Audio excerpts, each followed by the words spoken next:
How to diagnose Lyme disease. It's the kind of thing that seems like it should be simple, doesn't it?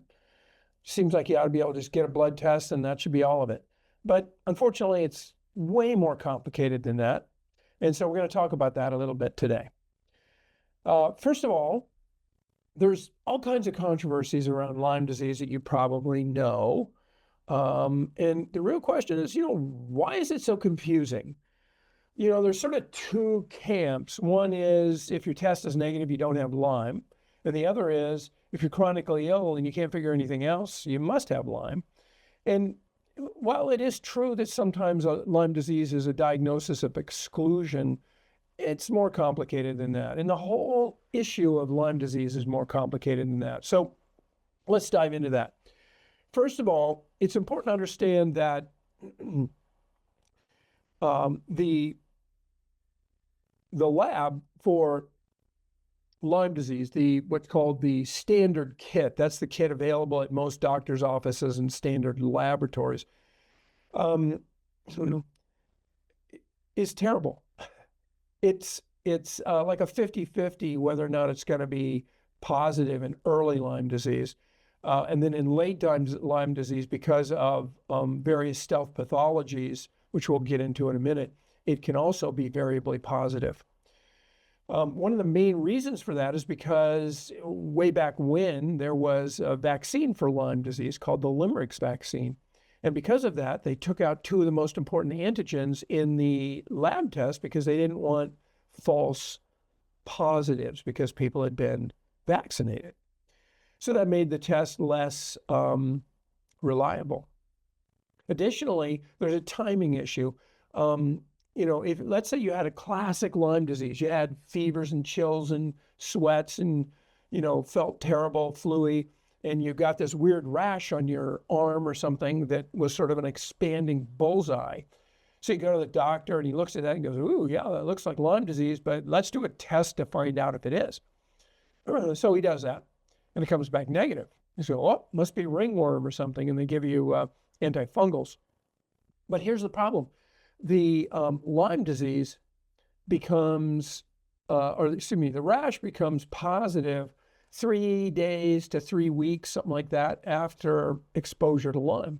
And the test doesn't become positive for 4 to 6 weeks after exposure to Lyme.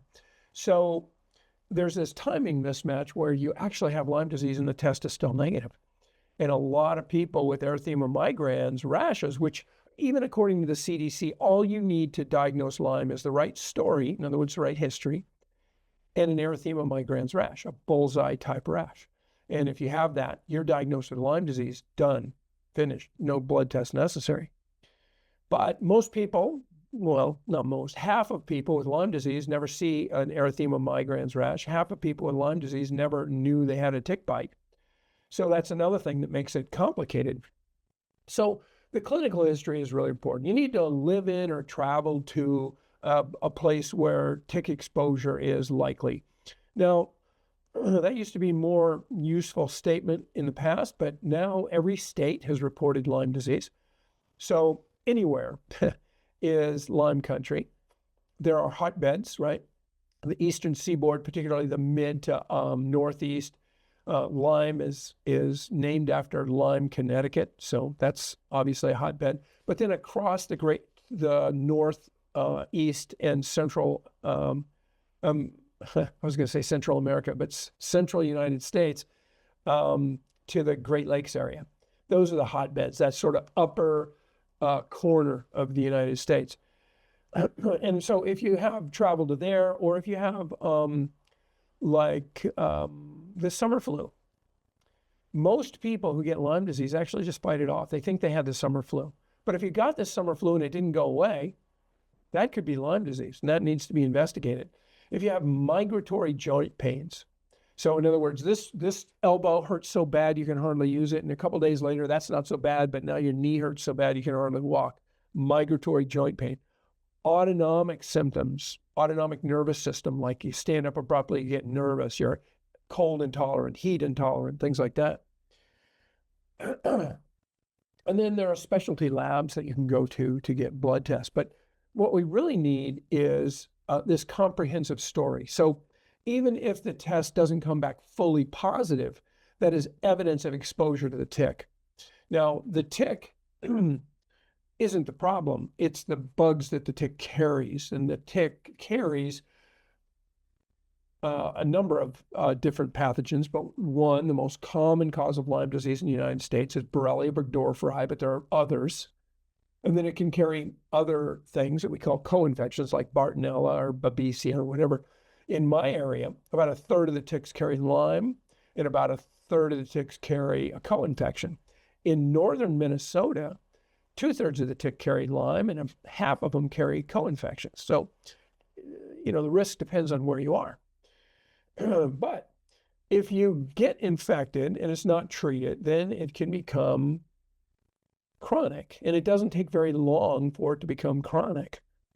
If you've been sick for 3 months, you probably already have disseminated Lyme disease and need an extended protocol, meaning that a simple course of antibiotics is not going to fix it. So the big issue here is a good story. The good story meaning you have the right symptoms, you have traveled to the right areas, or at least go out in the woods from time to time, you have exposure to ticks, maybe you have dogs or other pets that have had ticks, that means ticks are in your area. And then you have, brain fog and fatigue and dysautonomia, that imbalance in heat and cold and dizziness and all that kind of stuff, exercise intolerance, things like that. So that's really how it's diagnosed, is that this more comprehensive approach, not just is your test positive or negative. That's too simplistic. The other problem is the Lyme bug is capable of what we call stealth pathology. Stealth pathology is the way the bug hides from your immune system and from antibiotics. And there are a bunch of mechanisms that it can form what are called biofilms. I call biofilms fruit cocktail jello. Each different kind of fruit is a different bacteria. Maybe those little gray grapes are Borrelia burgdorferi, maybe. And then they can make the jello and make it thicker to protect themselves from the antibiotics or from antibodies that your body makes. Or it can cloak itself in our own proteins or glycoproteins to hide, or it can actually go inside cells to hide from the immune system. In fact, it can hide inside white blood cells, the very blood cells that are supposed to be finding it and fixing it. And then the pressure, the pathogen, the Borrelia burgdorferi puts on your system can cause what we call post-acute sequelae of infection, post-acute sequelae of infection, or POSI things. So this can be your mitochondria, where you convert your food into energy, can kind of down-regulate, or you can have problems with neuroimmune inflammation. You can have problems with microvascular changes. You can have hormone dysregulation. So all of these things happen. I think the red flags that should make you think, ooh, maybe this is Lyme disease. The first would be unrelenting, life-altering fatigue. Then migratory pain, whether it's migratory joint pains or migratory muscle pains. Then any symptom that shifts location, cyclical flares where you feel kind of good and then you feel terrible and then you feel kind of good again. This dysautonomia, your autonomic nervous system being out of balance. So that would be standing up abruptly and getting dizzy, or getting sweaty, or not tolerating heat or cold. Neurocognitive changes, you get brain fog. You just can't figure things out like you used to be able to. You have short-term memory issues. And maybe you had a partial response or even a dramatic response to antibiotics, but as soon as you quit the antibiotics, the symptoms came back. And then, of course, this important history of